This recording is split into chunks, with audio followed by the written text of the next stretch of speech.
Olá pessoal, vamos começar mais uma aula sobre intervalos de confiança.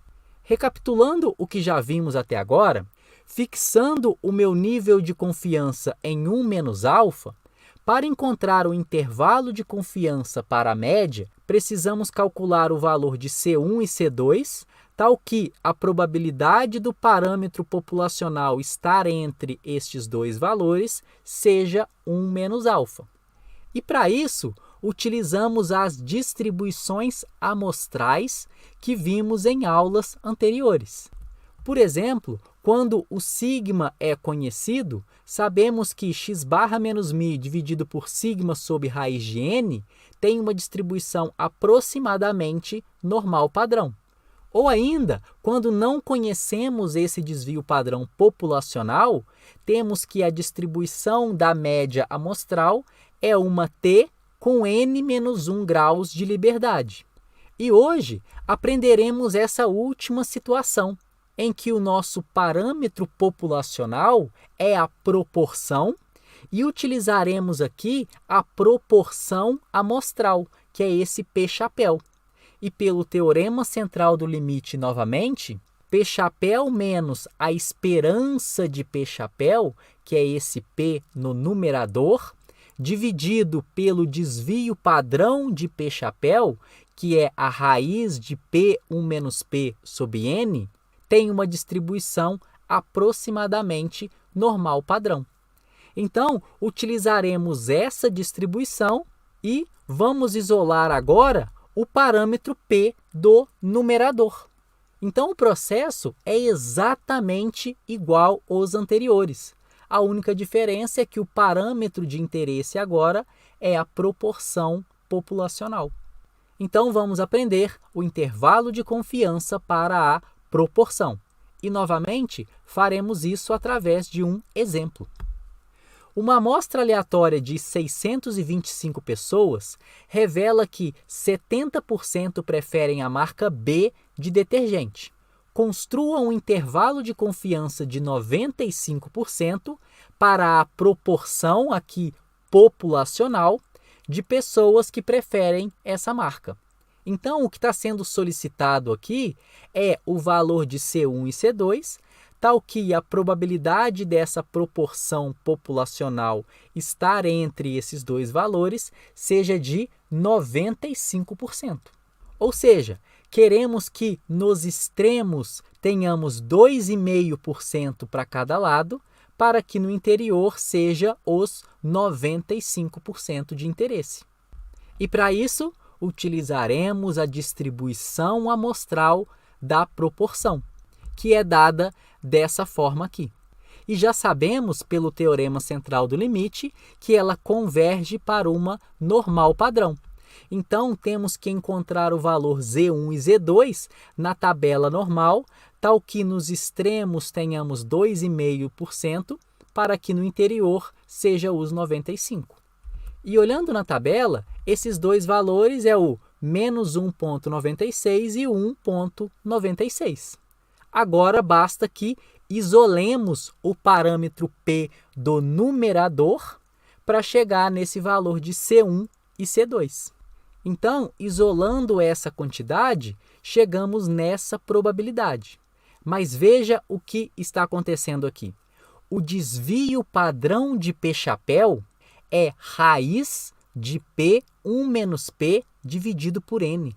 Ou seja, o desvio padrão amostral depende do parâmetro P que eu tenho interesse em isolar no meio dessa probabilidade. Então, qual valor eu vou utilizar nestes dois desvios padrão para que nestes extremos eu tenha somente números? Existem pelo menos duas abordagens para estimar essas quantidades. A primeira é a estimativa otimista, que nós substituímos o valor de P vezes 1 menos P pelo P-chapéu que nós observamos na amostra. E a segunda abordagem, que chamamos de conservadora, é imputar nessa quantidade o valor de 0,5. Isso porque, Quando P é igual a 0,5, o desvio padrão amostral, que é a raiz de P1 menos P dividido por N, é o maior possível. Veja esse gráfico. No eixo X temos o valor de P e no eixo Y temos o P1 menos P. Então, essa função ela é quadrática e assume o maior valor no 0,5. Por isso que chamamos essa segunda abordagem de estimativa conservadora, porque eu coloco a pior situação possível do desvio padrão de P-chapéu. Então, voltando ao exemplo do detergente, se fizéssemos uma estimativa otimista para o desvio padrão amostral, teríamos esse intervalo de confiança que estamos vendo. E esse número em azul é exatamente o P1 menos P, quando consideramos o P-chapéu para estimar essa quantidade. E a estimativa conservadora, que considera o pior caso possível do desvio padrão, temos esse intervalo. Então, veja, é 0,25, porque consideramos o P igual a 0,5. E o que temos aqui é um intervalo de confiança maior quando consideramos a estimativa conservadora para o desvio padrão amostral de P-chapéu. São duas abordagens diferentes e cabe ao pesquisador decidir por uma das duas. O importante é que tenhamos somente números do lado esquerdo, no centro o parâmetro populacional P, e um número do lado direito, que é o C1 e C2, respectivamente. E esse tipo de abordagem é mais comum do que a gente imagina, porque em vários estudos o nosso interesse está nessa proporção populacional. Veja esse exemplo. O interesse está em avaliar a intenção de voto para as eleições nos Estados Unidos. E o que temos aqui são proporções de intenções de voto para os democratas, os republicanos e os que ainda estão divididos. E essa região em azul é exatamente o intervalo de confiança de 95%. E essa linha um pouco mais forte é o P-chapéu, que é a estimativa pontual para cada um dos anos que estamos observando no eixo X.